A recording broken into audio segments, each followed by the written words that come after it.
Segajo naše začetki že precej daleč nazaj, v bistvu še v prejšnjo državo, po konec druge svetovne vojne.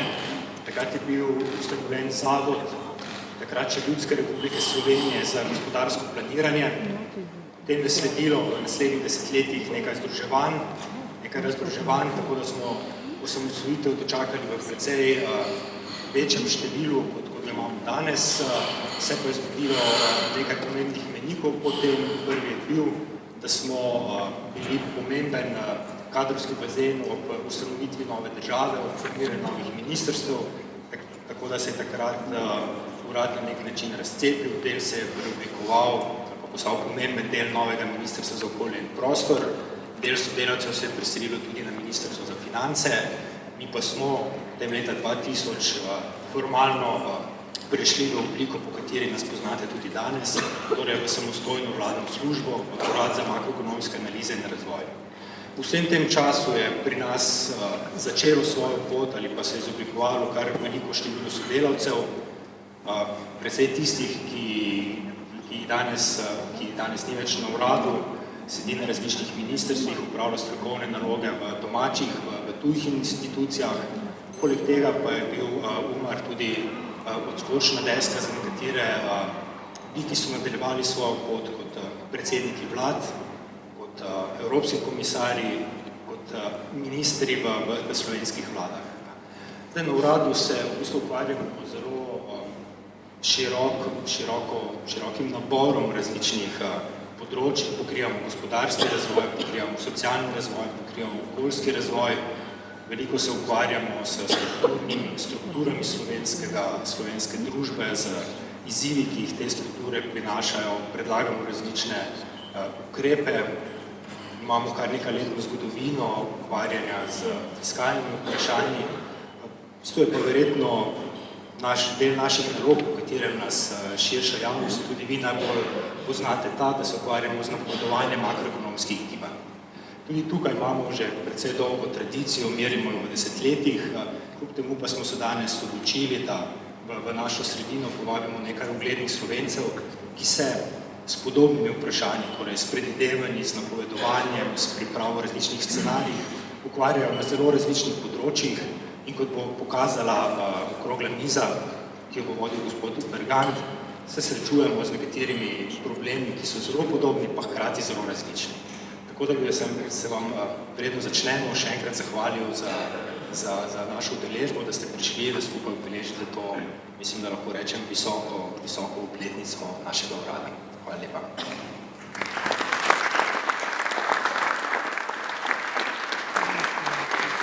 Najlepša hvala, gospod direktor, ki vam vse najboljše v 70. obletnici Umarja. Če pa prav razumemo, ste pa decembra postavili pa tudi 10. obletnico mesta direktorja na tem področju, tako da lahko pričakujemo še eno zabavo.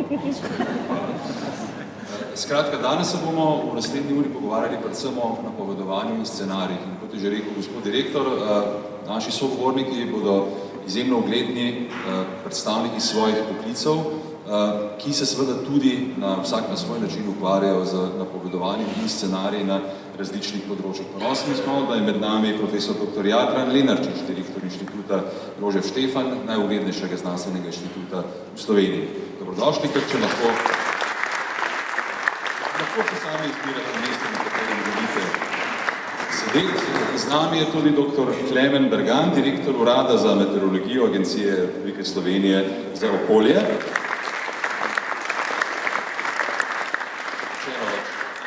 Nikoli ni dovolj. Naslednji je magister Sašo Stanovnik, glavni ekonomist skupine Alta, enih najuglednejših slovenskih finančnih analitikov, potem spoštovani kolega magister Miha Jenko, novinar Dela, prihaja iz Družboslovja, magister ekonomije tudi in seveda po vse zadnje, brez njega ne gre, magister Boštjan Vasle, direktor Urada Republike Slovenije za makroekonomske analize in razvoj.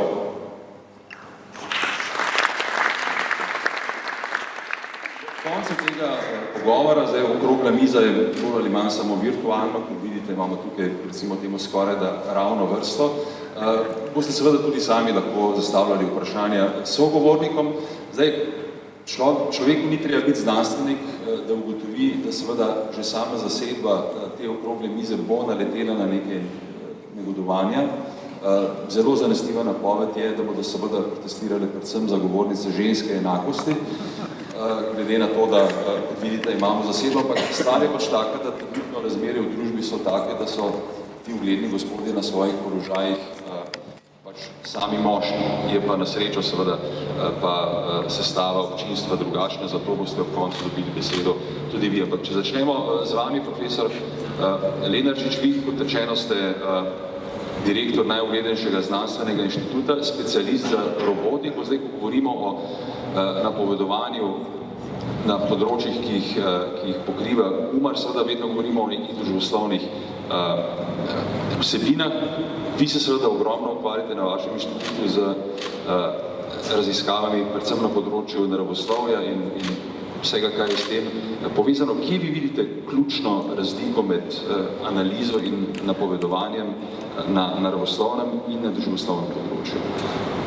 Verjetno ni bistvenih razlik, gre v naravoslovju oziroma, da bomo reči, standardi znanosti napovedujemo na podlagi nekih modelov. Te modeli so lahko različni, numerični, analitični, matematični, agentni in podobno. Tako da se zmeraj utemeljujemo svoje napovedi na osnovi teh modelov. Verjetno je podobno tudi v družboslovju. Tudi celo statistiko uporabljamo. Na primer, v kvantni fiziki lahko samo statistiko ugotoviš, kje se nahaja kakšen delec. Statistika pa, kot veste, dokazuje marsikaj. Na primer, če hočete ugotoviti, kaj je glavni razlog ločitev, se statistiko da dokazati, da je to poroka. Tako da mislim, da uporabljamo vse te metode, ki niso, vse, kar ni ezoterično, je tudi pri nas uporabljamo. Zdaj seveda ga poznate Marka Twaina, slavitega novinarskega kolega, tudi pisatelja, ki je pa ravno na temo statistike pa imel to gradacijo. Laž, velika laž, statistika. Zdaj, a se vendarle v teh približno 100 letih, odkar je deloval Mark Twain na tem področju, ki je spremenil ali spet prihajamo v te čase? Popolnoma nič se ni spremenilo, celo nasprotno. Mislim, da se zelo raba statistike, ne samo statistike, se poznate zdaj to popularno besedo postfaktične, kjer seveda z ponavljanjem laži. Ampak postfaktično je že skoraj da retro, zdaj obstaja nek nov izraz kontrafaktično. Aha, no, tudi to. Že retro. Ravno gre pa za to, bi rekel znanstveno, nek vektor, ki ima 10 komponent, in govoriš samo o 9, se v bistvu lažeš. Ker recimo lahko trpiš, da ima en vektor 9 komponent enakih nič, to pomeni, da je njegova dolžina nič v resnici, je lahko 10 komponenta 100 in je dolžina vektorja 100. To pomeni, da če ne zbereš v statistiki vseh relevantnih podatkov, si se v bistvu zlagal, ali časovno, ali ne vem, po posameznih sklopih. Tako da statistika v tem smislu je laž, zato se veliko o tem govori, že v zgodovini. Ko smo pri modelih, dr. Bergant, zdaj vemo, da imate vremenari približno takšne sloves v družbi, recimo kot novinari. Se pravi, ne preveč dobrega, predvsem v smislu, ker ste seveda krivi za vse napačne vremenske napovedi. Kar je zanimivo pri vašem delu, so predvsem ti modeli, na osnovi katerih v bistvu dobesedno izračunavate to, kakšno naj bi bilo vreme. Zdaj, koliko so se ti modeli, recimo v 70-ih letih, odkar obstaja UMAR, spremenili in predvsem so, da kako zanesljivi so? Ja, modeli so se spremenili s tem, da seveda so se vključevala v modele nova znanja.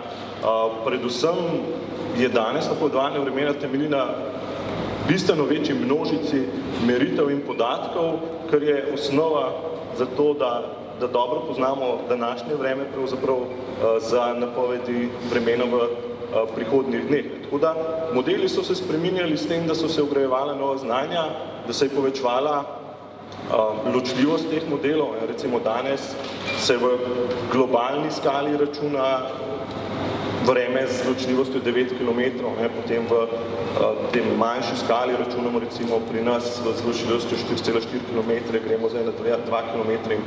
Skratka, vedno več podrobnosti se vključuje v modele, predvsem je pa pomembno, da se tudi vedno več podatkov vključuje tudi lokalnih, tako da recimo za en zagon modela Aladin, s katerim računamo vreme, vsakič porabimo približno 11.000 točkovnih podatkov. To je neka gora podatkov, ki se jih uporabi kot opis začetnega stanja, ker je potem osnova za to, da čim bolje napovemo, kaj se bo vremenilo. Ampak logično vprašanje, kako za božjo voljo se potem še lahko zmotite? Ja, brez težav pravzaprav. Eno je, da dobro poznamo začetno stanje, drugo je pa sama lastnost ozračja, ki je kaotično in posledično lahko že majhne napake pri tistem začetnem opisu vremena privedejo vsak dan do večjih odstopanj napovedi od dejanskega stanja. So pa situacije, ko je vreme bolje napovedljivo in situacije, ko je slabše napovedljivo. Ampak apropo kaotično, zdaj verjetno so še bolj kaotični kot vreme ljudje. Zdaj, koliko pa recimo ljudje s svojim delovanjem vplivamo na nepredvidljivost teh napovedi, ki so vendarle skozi čedalje boljše modele, skozi čedalje več hodnih podatkov, vendarle pač bolje opredeljeni? Ja, eno je seveda, da v bistvu se marsikakšen podatek pridobi tudi preko pomoči človeka, ne samo z avtomatiko in tukaj tudi lahko nekaj pripomoremo. Ampak na nek način imamo meteorologijo v primerjavi s predstavljanjem s kolegi iz ekonomije to prednost, da to srednjeročno napovedovanje vremena, se pravi nekje do 14 dni naprej, ko si drznemo vreme napovedovati v smislu, kaj se bo dogajalo na tisti dan, da tak razvoj ni tako zelo odvisen od tega, kaj bomo ljudje v teh 14 dneh počeli. Ko pa pridemo enkrat do podnebnih napovedi oziroma scenarijev, običajno rečemo, takrat so pa seveda tudi scenariji podnebnih sprememb za naslednjih 30-50 let pa močno odvisni od tega, kako se bo družba obnašala, kakšen bo družba in gospodarski razvoj. In tukaj pa spet vidimo seveda precejšnje podobnosti s tem, kar počne Umar. Gospod Stanovnik, veljate za enega izmed najbolj prekaljenih finančnih analitikov v Sloveniji, zato tudi temu primerno seveda pogosto citiranega. Zdaj, ko smo na tem finančnem področju, je pa nekaj, kar se recimo vemo zgodilo leta 2008, prišlo sorazmerno nenapovedano, tudi recimo kakšni scenariji tega niso predvideli, ampak imamo pa seveda z razvojem tehnologije pa zdaj ta obratni moment, da se pa mnogi posli, sploh na borzi, pa dejansko obračajo v milisekundah. Zdaj, kaj to konkretno pomeni za dejavnost, katero se vi ukvarjate? No, najprej, da se dotaknem še vremena. Nekje sem prebral, da meteorologi so vseeno bolj uspešni pri napovedovanju kot pa finančni analitiki, tako da na nek način imam torej slabši izkupiček glede mojih napovedi, ampak dobra novica za vse, mislim, zame ja, ampak načeloma je pa slaba, je pa to, da smo pa približno enako uspešni kot zdravniki. Tako da zdaj lahko pa to na različne načine interpretiramo. Zdaj, kar se tiče, ja, vedno več trgovanja, vedno več analiz v bistvu na nek način izvajajo računalnik, oziroma lahko rečemo, da je v industriji vedno več zaposlenih IT strokovnjakov kot pa finančnih analitikov. In to, jaz bi rekel, glavna stvar, ki žal to prinaša, predvsem nenapovedljivost je to večja. Na nek način tisto, kar se da napovedati, oziroma tisto, kar se ponavadi vgradi v modele, finančne modele za napovedovanje, predvsem moment delnice, skratka, kje se povečala volatilnost, v katero smer se delnice gibajo, in to pomeni, da ko enkrat računalnik zagrabi v njih milisekundah premakne trg. Premakne trg že sam po sebi, ker je pa teh računalnikov vedno več, pa pomeni, da vedno več trgovanja gre v isto smer. In torej nenadoma se zgodi, da pride rezultat in imaš že 10% ali minus ali pa plus. Tako da predvsem veliko nenapovedljiv, mislim, na nek način še poveča volatilnost, zato ker, kot je kolega pred mano zelo dobro upozoril, pri nas imamo opravka dosti več z ljudmi. Predpostavka vseh ekonomskih modelov ponovadi je bila racionalnost. Tisto, kar se pa na finančnih trgih zelo hitro navada, še pa, da je to najmanj delujoča predpostavka, predvsem emocionalni smo ljudje. Zdaj to, kako zajamejo računalniški modeli, zelo težko. Strudijo se, ampak načeloma je to samo še poveča na nek način to psihozo, ne? Ker potem, ko pa računalnik premakne trg, začne pa delovati. To bo seveda moje naslednje vprašanje, ko bomo spet prišli do profesora Lenarčiča, če se računalniki učijo, če dalje bolj, potem je mogoče tudi v tem rešitev ali pa seveda tudi ne. Kolega Jenko, zdaj, ko smo iskali pač v bistvu te ogrožene poklicne skupine, ki često zgrešijo napovedi, smo novinarji, kot rečeno, si delimo prvo mesto s finančnimi analitiki in smo še mogoče pred meteorologi. Zdaj, tukaj gre seveda zelo, ker se mi ukvarjamo pa seveda predvsem z proučevanjem družbe in z nekim razmišljanjem o tem, kaj se bo zgodilo, predvsem z osnovo izhajajoč iz človeka.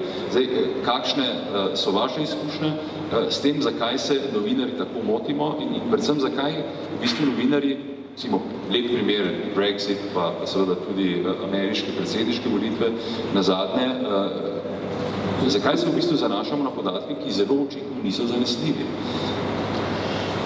Ja, gledajte, tako, v bistvu za novinarje itak najprej velja, da je najboljša novica slaba novica, tako da v bistvu se uredniki najbolj izpostavljajo novice, ki so slabe, recimo zdaj, če ne vem, se napove, da recimo se gospodarska rast ne bo spremenila, to verjetno za urednika ni zanimivo, zanimivo so v bistvu nihanja, se pravi nekaj ali navzgor ali navzdol, se pravi, Umar je zdaj nazadnje napovedal, da bo gospodarska rast 3,6%, nekateri mediji so to nekoliko spregledali, drugi so bili zelo skeptični, tretji so pa pač rekli, mogoče nam gre pa res boljše, ampak zdaj, če se vrnem k vašemu vprašanju. Zakaj nihče ni vprašal, pa zakaj samo 3,6%? Zakaj? Zato, ker je bila prejšnja leta, je bila rast tako nizka. Res pa je, da se ne motimo samo novinarji. Hujše je, da se motijo tisti, ki so plačani za to, da delajo dobre napovedi. Tukaj jaz mislim, bi izpostavil predvsem recimo Evropsko komisijo. Evropska komisija nam je recimo za leto 2009 napovedala 3,5% rast, če se ne motim. V resnici je bilo potem v tistem letu gospodarski padec 8%. Skratka, razlika pa 12% točk BDP-ja. In ko sem jaz pred nekaj leti bil na Evropski komisiji in vprašal to ugledne gospode z Evropske komisije, kako to, da ste se tako strašno zmotili, in to so bili vsi kolegi novinarji zraven, so to poslušali, so bili tudi stojine, so bili zgroženi, so tudi gospodi z Evropske komisije rekli, veste, tudi mi smo se iz teh kriz nekaj naučili. Tako da v bistvu tukaj moram večkrat novinarski poklic vzeti v bran, kot vse. Ne, seveda se pač, ker se jaz tudi novinar pretiravam, tako sem pač tako seveda vprašal. Zdaj smo pri enem zanimivem področju, namreč pri percepciji teh napovedi in scenarijev. A imate občutek, da se skozi vse to, kar se je dogajalo v zadnjih letih, govorimo o globalni finančni krizi, recimo tudi vse to, kar se dogaja za napovedmi, recimo volilnih rezultatov in seveda za pojavom spleta, če dalje večje vloge računalnikov, se je tukaj percepcija sprejemanja neke napovedi spremenila. Smo ljudje postali precej bolj nestrpni, na eni strani nestrpni do napovedi napovedovalcev, po drugi strani pa tudi nestrpni, ker pač res pričakujemo neko zanesljivo, jasno napoved za, recimo temu, opredeljivo prihodnost. Ja, gledajte, tako, zdaj, če pogledate recimo knjigo End of History, napisal je ugledni ameriški zgodovinar Francis Fukuyama, objavil leta 1992. Takrat po padcu Berlinskega zida se je zdelo, da je v bistvu prihodnost zelo predvidljiva. Liberalni kapitalizem bo prevladal, se posod tržna ekonomija, parlamentarna demokracija, kasneje se je zgodila, da temu ni tako. In zdaj sem bral, ravno zdaj, ko sem se pripravljal za tole okroglo mizo, sem bral neko izjavo gospoda Fukuyame, in rekel, veste, takrat leta 1992 si nisem predstavljal, da lahko demokracija tudi nazaduje. Zdaj, ko pa vidim, kaj se dogaja v Ameriki, zmago Trumpa, se rekel, pa z Brexitom, vidim, da lahko tudi nazaduje. Tukaj, če se celo, bi rekel, zgodovinarji iz Harvarda, iz Stanforda, tako zelo motijo, je to pač pomeni, da je pač zgodovina vse težje obvladljiva in tudi vse težje jo napovedati, prihodnost. Ampak, kot rečeno, že stari rimljani so ugotovili, da se je motiti človeško, se pravi, ljudje smo v bistvu nagnjeni k napakam. Magister Vasle, če zdaj povzamemo ta prvi del, kaj se vi na vašem področju lahko naučite recimo od drugih poklicnih skupin in kolegov, ki so tukaj, in kaj ste se recimo v zadnjih letih pri Umarju iz teh sprememb, ki so sami naučili? Gotovo je v ekonomijo v zadnjih letih ali pa že kar v zadnjih desetletjih prišlo precej formaliziranega znanja. V zadnje čase tudi na našem uradu zaposlujemo ljudi, ki po svoji osnovni izobrazbi niso več samo ekonomisti, ampak se ukvarjajo tudi s fiziko, ukvarjajo se z matematiko ali pa tudi v okviru same ekonomije so bolj fokusirani na ta področja. Tako da v bistvu to je eno izmed področij, ki smo jih v ekonomiji prevzeli, iz katere se poskušamo tudi čim več naučiti in jih pozitivno uporabiti.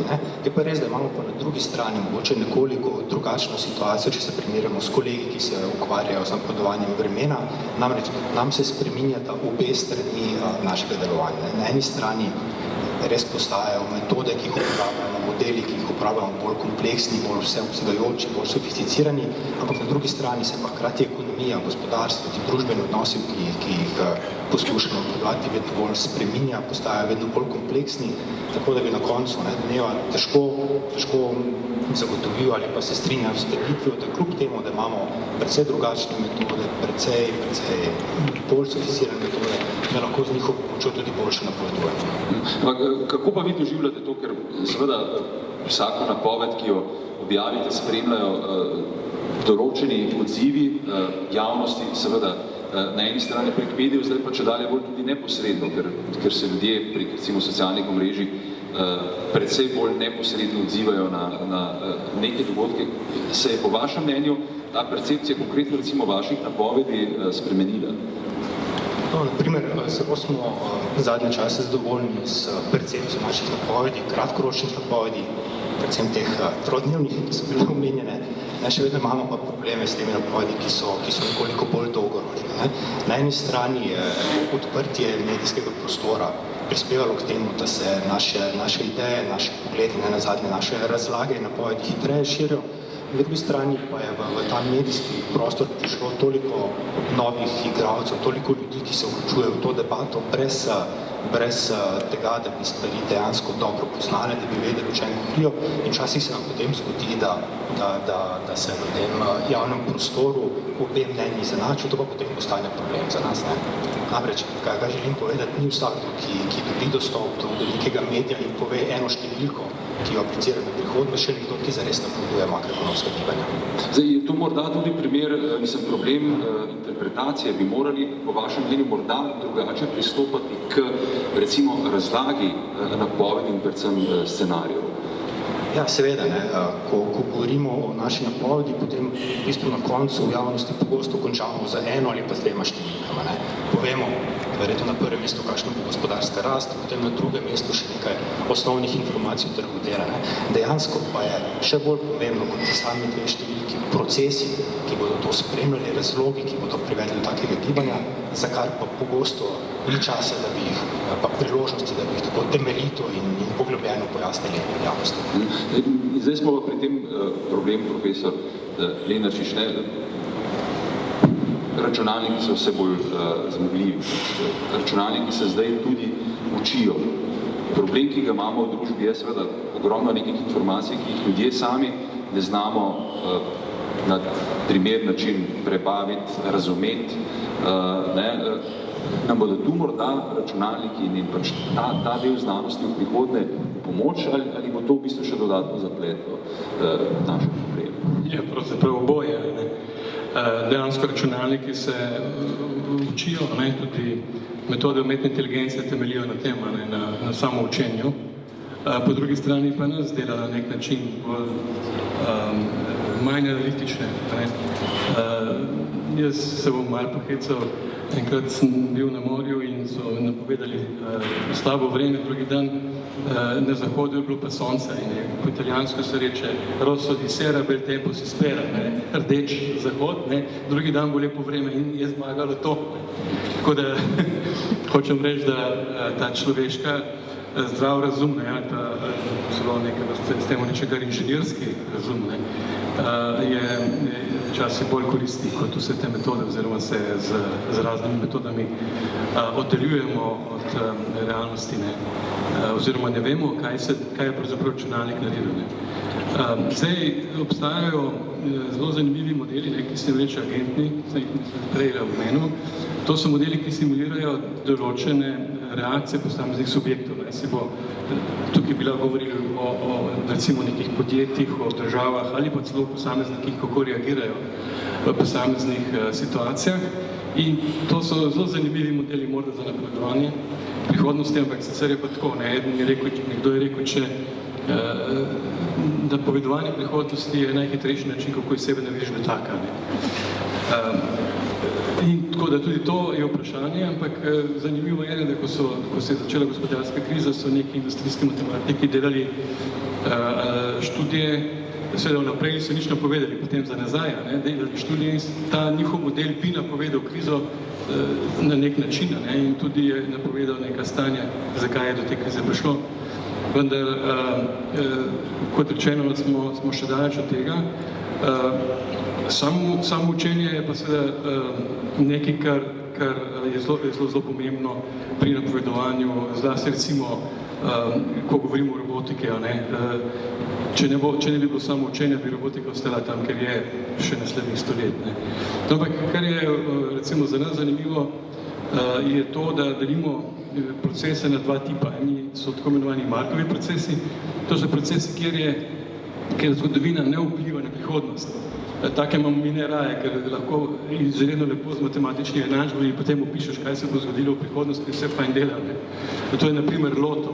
Loto, to mi ne bodo verjeli tukaj, ampak to, kar številke, ki so bile prej izžrebane prihodnič, to nima nobene veze s tem, ni povezave med prihodnimi številkami, to je Markov proces. Razen seveda, če ni kdo mastermind in seveda to vidi tudi. Ja, seveda, to so. Ampak recimo ravno vreme pa ekonomija so pa ne Markovi procesi, to so procesi, ki so zelo povezani z zgodovino. Tudi, če bi govorili o agentih, tudi to je povezano z zgodovino, ker to so neke izkušnje posameznih subjektov, ki reagirajo v določenih situacijah na določen način, torej so povezani z zgodovino. Gre mikrofon. Spet naprej, kako pa vi kot vrhunski znanstvenik v bistvu spremljate to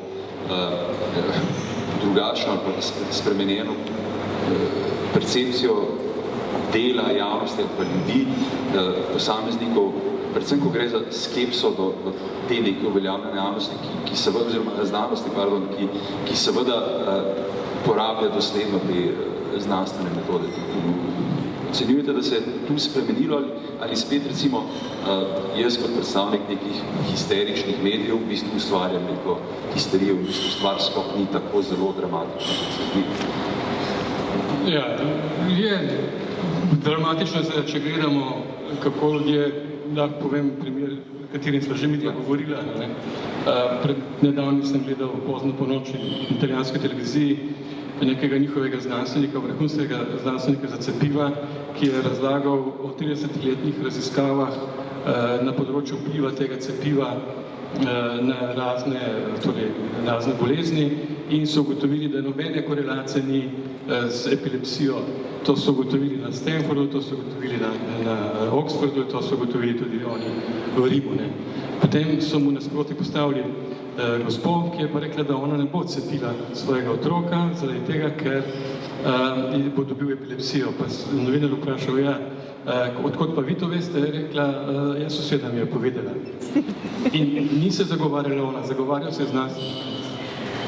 To je nekaj, kar je res malo zaskrbljujoče in ta družba, to ponevoljanje družbe ali celo antiintelektualnost je nekaj, kar se nam dogaja dnevno, ne vem zakaj, ali zaradi vpliva, to bi družboslovci bolj vedeli, nekega kapitala, ki nas poneumlja, ne, ali zaradi množičnih informacij, ki jih imamo pred seboj, ki jih včasih ni bilo in si lahko bolj analitično gledal na svet, danes seveda gledaš zelo površno, zelo pavšalno in brez dejansko računalniki so nam to prinesli in računalniki nas lahko samo iz tega tudi ponesejo. Ne. Nekdo je rekel, da razvijamo nove tehnologije zato, da premagamo stare tehnologije. Ne. Tako da verjetno si bomo z računalniki pomagali, da se znebimo težav z računalniki. Ja, če nas seveda ne bodo, kar se pa tudi ne so pač zaslužnili. Ja, to je pa zdaj drugo vprašanje. Ena novinarka me je vprašala, kaj bo, ne, ko ali bodo roboti kdaj prevzeli svet. Ne. Najprej sem rekel, seveda na področju politike nikoli, ker je to nerazumljivo za katerikoli računalnik na tem svetu, ampak po drugi strani ne, si pa lahko predstavljamo eno tako vizijo, da ne bi zdaj koga strah bilo. Ne. Roboti seveda delajo robote, postajali bodo vse bolj inteligentni, bodo začeli tudi kreirati, ustvarjati nove sisteme, na koncu bodo rekli, zakaj pa nimamo drevesa robote, zakaj pa nimamo avtomobile, skratka vse robote, in ker bodo prevzemali počasi svet, bo ljudi, recimo naravnih ljudi, vse manj, ne, in na koncu čez toliko tisoč let bodo samo še roboti, vse okrog nas bodo roboti, ampak to je tudi naraven proces, ne, torej nič od tega ni nenaraven. Profesor, to je zdaj bila napoved, scenarij, vizija. To je za Afrikance. Ampak možna, ne, nekaj procentov bi najdli tudi te možnosti. Dobro, doktor Bergant, vprašanje se mogoče navezuje na to, o čem smo govorili malce prej, namreč, to je rekel profesor Lenarčič, ne, včasih ima človek občutek, da dejansko bolj kot napovedi veljajo te, Nemci temu rečejo Bauernregeln, se pravi, kmetska pravila oziroma pač neka ljudska izročila, kakšno bo vreme na določen dan. Zdaj, koliko pa neka zgodovina igra vlogo pri recimo vaših modelih? Zgodovino, kakšno? Mislim, zgodovina vremenskih pojavov, ne? Ja, zdaj, jaz bom najprej tako rekel, da seveda neko ekspertno znanje ali pa tudi zdrava pametna so vsekakor dobrodošla poleg modelov, ker modeli so vedno približen opisek dejanskega stanja. Ne? In tudi mi na koncu procesa napovedovanja imamo še vedno strokovnjake, prognostike, ki to zinterpretirajo, ker so pojavi, kot recimo razkroj megle v Ljubljanski kotlini, temperaturni obrat pa onesnaženost in to, ki jih modeli še ne opišejo dobro. Tako da človeški faktor je še vedno zelo pomemben. Kar se tiče... Če vas prekinem, spravi to zgleda tako, vi vse te modele dobite iz račune in vse pa še premislite in potem še, ne vem, Pavlihovo pratiko prete in še preverite, kaj pač ona piše. No, Pavlihovo pratiko znamo na pamet, ker je časa za listanje, ampak ja, pa še kakšno drugo knjigo zraven. Zdaj, kar se tiče pa zgodovine, pa seveda pač preko dogodkov v preteklosti se upeljuje tudi v modele neka nova znanja. Se pravi, preko dogodkov v preteklosti se učimo. Konec koncev, recimo poplave v železnikih so bile en tak primer, ki so pokazali, da pač naši modeli kakšnih stvari res še ne opišejo dobro. In smo se tudi iz tega nekaj naučili, recimo poleg tega, da imamo atmosferski model za izklopil, tako da imamo atmosferski model in pa model morja, kjer se je izkazalo, da je temperatura morja izrazito vpliva na količino padavin. Skratka, iz takih dogodkov, pa iz analize preteklih dogodkov se učimo in potem ta znanja vgrajujemo v modele oziroma v duhu izkušenj potem razvijamo modele naprej. Tako da zgodovina je tudi z tega vidika razvoja pomembna. Če pogledamo samo še prihodnost, pač profesor je rekel, pač je dal to neko, recimo temu zafrkljivo vizijo, seveda z vprašanjem, a bomo nekoč in kdaj na vašem področju imeli recimo zanesljive vremenske napovedi za 15 dni naprej? Razvoj gre sigurno v tej smeri, da so napovedi vedno bolj zanesljive. Čisto zanesljive ne bodo nikoli. Recimo, velja neko pravilo oziroma izkušnje kažejo, da vsakih 10 let nekako pridobimo en dan. Se pravi, nekaj, kar smo 30 let nazaj znali z določeno gotovostjo napovedati 4 dni naprej, danes znamo za en teden naprej. Tako da z boljšim znanjem, boljšimi modeli, več meritvami se tudi napovedi izboljšujejo. Ne? Ampak je seveda nikoli pa ne bodo točne. Tudi recimo vreme za naprej se recimo računa v Evropskem centru za srednjeročne napovedi tako, da se 42 izračunov naredi z malenkost različnimi začetnimi podatki. Ne? In bolj, ko je situacija napovedljiva, ti izračuni so pač bolj skupaj, čim gre za kakšne primere bolj nestabilnega vremena, grejo te stvari zelo hitro, vsaka svojo pot in se vidi, da je napovedljivost v tej situaciji bistveno slabša. Skratka, nekje do 14 dni naprej, pa že danes, lahko rečemo, da imajo naše napovedi večjo vrednost kot sama statistika, da bi rekli, da bo tako kot v povprečju v danih 30. Zdaj tukaj, da pač še enkrat poudarimo pač to predelitev. Pač eno je kot rečeno napoved, drugo je pa to, kar ste recimo rekli, scenarij. Se pravi scenarij nekih podnebnih sprememb, se pravi scenarij tega, kar pravi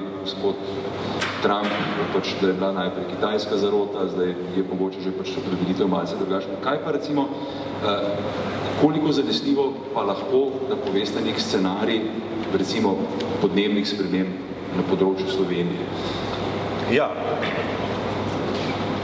zdaj z nekim procentom zanesljivosti težko reče. Pač mi skušamo scenarije podnebnih sprememb delati na podlagi tega, pač spet so tukaj uporabi modeli in pa seveda predpostavk, kako pa pravzaprav še v razvoju družbe, kakšni bo izpusti toplogrednih plinov in tako naprej.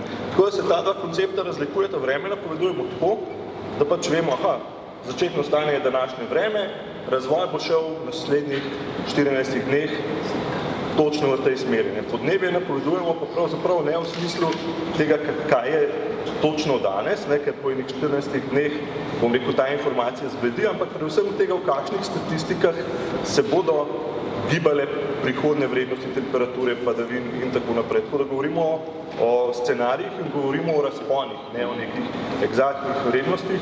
In seveda pač te statistike pa pogojujejo koncentracije toplogrednih plinov, raba, površja in tako naprej. In tukaj so pa kakšne relativno grobe predpostavke, ki seveda, če ne bojo države, bojo tudi naši scenariji bolj grobi, bolj grobi oziroma ne preveč zanesljivi, ampak seveda štartamo iz pozicije oziroma iz znanja, ki ga takrat imamo in vedenja in pač iz nekih predpostavk, ki smo v podobni vlogi kot ekonomisti, ki pač se predpostavlja različne možne razvoje družbe in gospodarstva.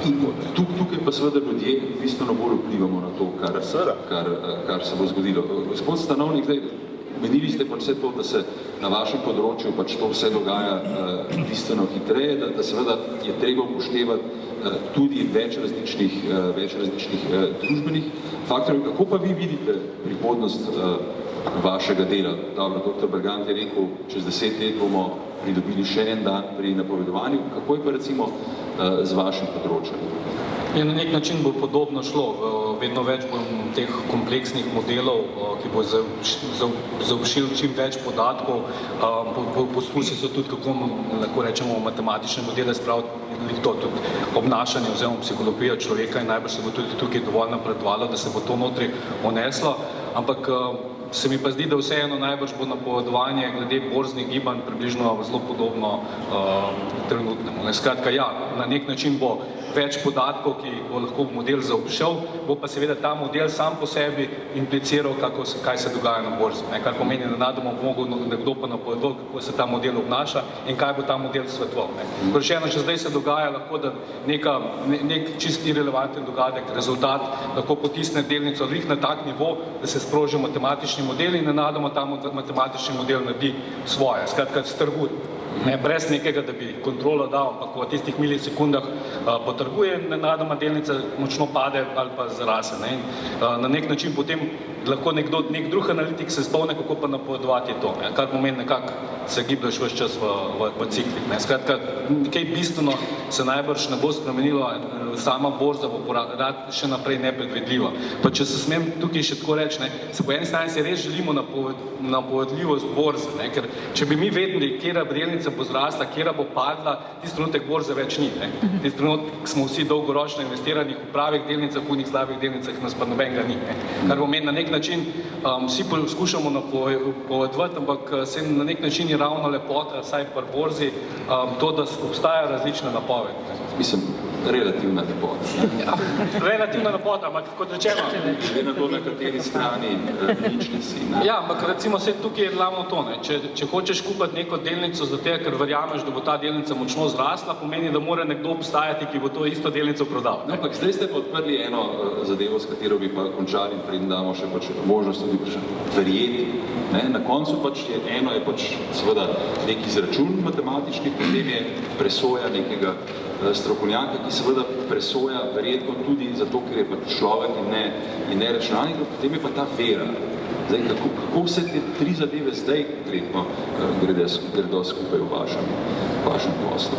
Tukaj je sprememba bilo, včasih je bil večinoma časa ta, recimo, vera pa analitično, subjektivna analitična presoja, zdaj je vedno več objektivne podatkov. Na nek način se potem, vedno na to nabere neka subjektivna presoja, zdaj lahko sami interpretiramo in to sem zaradi tega, ker imaš občutek, da vseeno pa malo veš, ne, pa da mogoče kakšno občutek ali pa kakšno poglobljeno znanje neke industrije ti bo dal nekaj, kar model ne more napovedovati, ali je pa samo to, da pač še naprej iščemo izgovor za svoje delo, ne, da imaš to subjektivno presojo.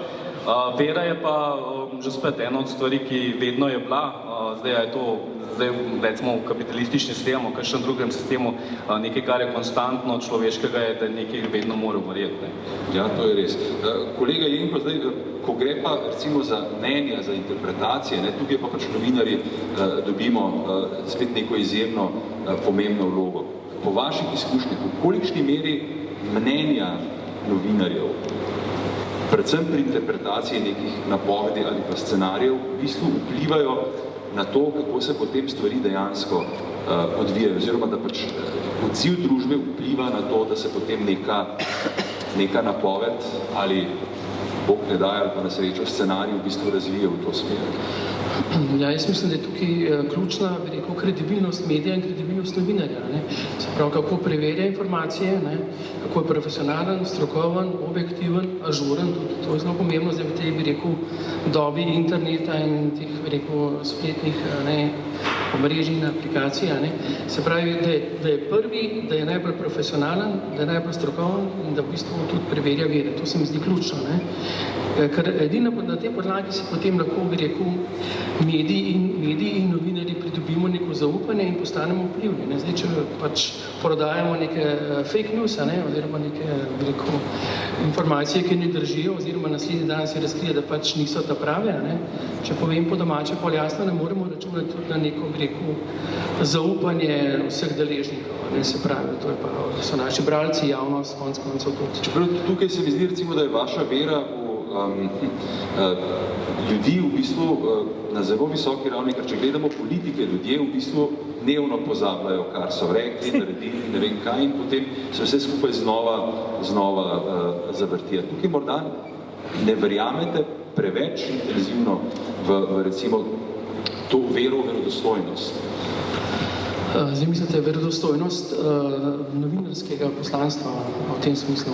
Ja, verodostojnost se pač vedno gradi na tem, kaj pač v bistvu, kako jim verjame ljudje, ampak ljudje v bistvu sproti pozabljajo. Ja, to žal drži, ja. To vidimo tudi v naši politiki, pri vsakih volitvah posebej to vidimo, ne, bomo še videvali. Ja. Tako da ja, ne, to drži, ne, samo pogledajte, zdaj, če pač v nekaj moramo zaupati, ne, če se gremo resno svoje poslanstvo, ne bomo znanstveniki, ekonomisti, ne, novinarji, pač moramo nekaj verjeti. Ne. Vsekakor, se absolutno strinjam, ko gre seveda predvsem za to, da novinarji moramo biti bolj verodostojni, moramo bolj preverjati vire. Recimo, kateri so pa viri, ki jim vi na vašem področju najbolj zaupate? Ja, Umbar recimo že, ne? Glede na to, da je gostitelj, logično. Drugače pa tako, ne, zdaj teh, bi rekel, generatorjev relevantnih informacij je zelo velika. Ne. To je zdaj, ne vem, so think tanki, so inštituti po tujini, ne, so ugledni ekonomisti, recimo, ne, tudi, ne vem, recimo, če pogledamo, ne vem, Muriel Rubini, ne, znani ekonomist New York University, on je prvi napovedal pok tega ameriškega nepremičninskega balona. On je to napovedal leta 2006. Takrat smo mi to seveda zastregli z ušesi in tudi o tem pisali, seveda jasno, stvari na newyorški borzi in druge so še dalje, pač je bil interes kapitala tako velik. Takrat so dali celo Rubinju, so dali vzdevek Kassandra, po tej junakini iz grške mitologije, ki je pač bila pravilno vedno vse napovedovala, ampak je bila tako, jo je Apollon uročil, ker ni uslišala, da je pač tem njenim napovedim ni nihče verjel. Tako da zdaj, to, recimo, Rubin je že eno teh znanstvenikov. Potem, ne vem, ko se pogovarjaš z ekonomisti, se tukaj tudi gospod Stanovnik konec koncev vedel od virov, ki mu verjamem, tudi smo že naredila intervjuje. Tako da ja, mislim, je kar nekaj virov, se potem na dolgi rok vidiš, katerim virom lahko zaupaš, katerim pa ne, vse posod tako. In kako vidite prihodnost novinarstva, recimo vašo prihodnost, če imamo zdaj recimo 10 let naprej, ko se bomo tukaj spet dobili ob 80-letnici Umarja? No, to je pa zelo ambiciozno vprašanje. Zdaj, ne vem, jaz upam, da bo novinarstvo pač še naprej izpolnjevalo svoje poslanstvo, da bo preverjalo vire, da bo verodostojno. Seveda jasno, bodo prišle nove tehnologije, ki jih bo treba upoštevati. Tako da, ampak ja, mislim, jaz sem optimist glede prihodnosti novinarstva. Dobro, in na koncu še gostitelj. Magister Vasle, po vsem tem, kar smo slišali, kako vi recimo temu napovedujete in kakšen je scenarij, vaš scenarij pa vaš pogled na to, kako se bodo razvijale napovedi Umarja oziroma kakšno bo predvsem dojemanje javnosti in seveda tudi ustreznih elementov v družbi na vaše napovedi? Kar se tiče samega procesa napovedovanja na našem uradu, mislim, da bodo stvari v naslednjem desetletju potekale precej podobno, kot so potekale v desetletju, ki je za nami. Pričakujem, da bodo orodja, ki bomo imeli na razpolago, postala vse bolj izpopolnjena, vse bolj vsegajoča. Hkrati pa sem trdno prepričan, da bodo še naprej tisti ključna totalna vrednost, ki jo mi kot urad zagotavljamo, prav sodelavci, ki delamo, ki stojimo za to blagovno znamko urada in ki imamo, ali pa si s temi leti pridobivamo in torej v naslednjem svetu še bolj izkušnje in znanje in to se tako, kar se tega tiče, ne pričakujem bistvenih sprememb, kar pa se tiče naše umeščenosti v ta medijski prostor, pa pričakujem, da se bo povečala naprej ta konkurenca, da bo vedno več ljudi, kvalificiranih ljudi vstopalo v ta prostor. Mislim pa tudi, da bo žal vedno več tega, kar je bilo že omenjeno, fake news, post-factish economy, ko na nek način šarlatani poskušali razpravljati o zelo resnih problemih in na nek način, pa imam tukaj nekoliko manj pesimizma, da bo ta prava pot ali pa zdrava pamet res zmagala. Ja, se na koncu, če gledamo, se človeštvo, ne glede na vse težave, ki jih ima, vendar razvija. Tako da pač perspektiva je in če ne bo tako, potem nas pa mogoče v 85. letnici Umarja pa tukaj res ne bi bilo več. Mislim, nobenega od nas in nobenega od vas.